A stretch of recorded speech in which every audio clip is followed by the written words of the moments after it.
Hey folks, Dr. Jeff Williams with Creekstone Integrated Care right here in beautiful Amarillo, Texas. And I got to tell you, here in my clinic in Amarillo, we get a lot of questions every week. And one of the most common questions that we get is, what is the best position to sleep in at night? And while that's a great question, the answer is not necessarily as straightforward as you might think. One of the main reasons is that we move and change positions regularly throughout the night. Now, how can you battle against doing something that occurs unconsciously? I would suggest that practice makes perfect, and at least trying to sleep correctly is better than doing nothing at all. So the old excuse that people use to me all the time is that they can't control what they do in their sleep. Well, it just doesn't hold as much water as they would like. Now, there are four main ways to sleep for most human beings, and they include on the stomach, sleeping on the back, sleeping on your side, or kind of a hybrid of stomach-side sleeping. I want to go ahead and take on the sleeping on the stomach thing first. Most people, now sleeping on the stomach, I have to say, it's just not recommended for you. If sleeping on the stomach is something that cannot be ruled out for you, then it may be helpful to try putting a small pillow under your pelvis and or kind of the lower abdomen area in an effort to try to keep there from being too much extension in the lower back over the course of the night's sleep. In addition to placing too much extension and strain on the low back over the course of the night, sleeping on the stomach also tends to cause a squished face, and it leads to deeper and more numerous wrinkles in your face. And I just don't know of anyone that wants more wrinkles in their face. Do you? I don't want more wrinkles. So sleeping on the back, let's move to that. Sleeping on the back, in the opinion of many experts, is the ideal position to sleep in. It's an excellent position for keeping the low back nice and straight throughout the night. Not only do you avoid a squished face and more wrinkles, but sleeping on your back also helps with muscle pains and heartburn. However, for those that are overweight, sleeping on the back can be a source of more snoring and more severe snoring, louder.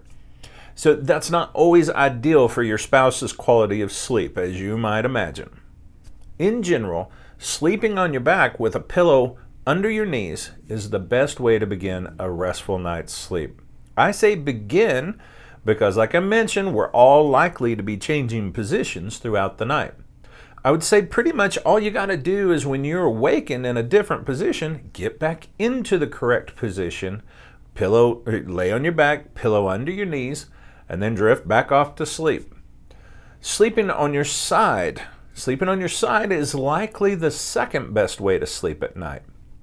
It's an excellent position for maintaining a nice, straight, low back and decreasing common muscle pain. Sleeping on the side is also great for decreasing the amount of snoring going on.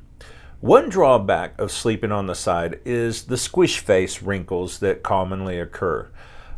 It's pretty common. If you're laying on your side, you're going to be squishing your face. The best way to sleep on your side is in the fetal position, with the knees pulled up a little bit, the knees together, but a pillow between your knees.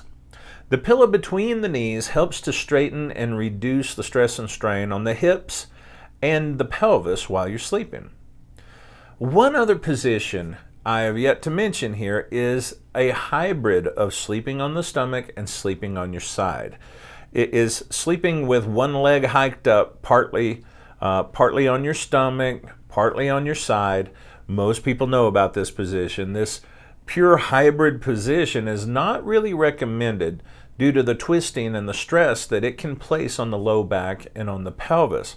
However, a suitable technique to maintain this position could be achieved by placing a body pillow or a fat pillow under the knee that you have hiked up.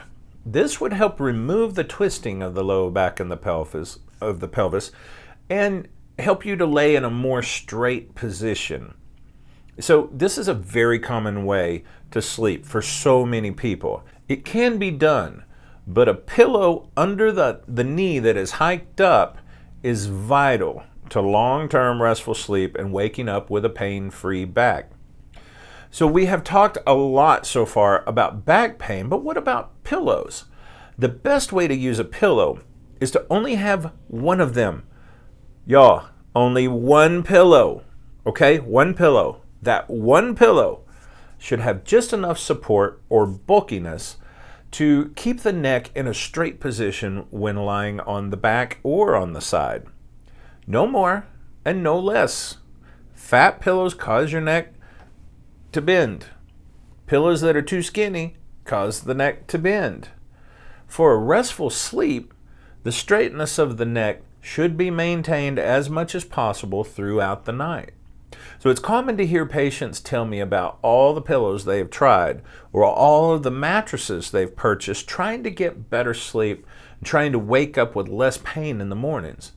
In all honesty, though, with the correct attention, the correct effort, and planning, a restful night's sleep is typically right around the corner with little to no extra expense at all.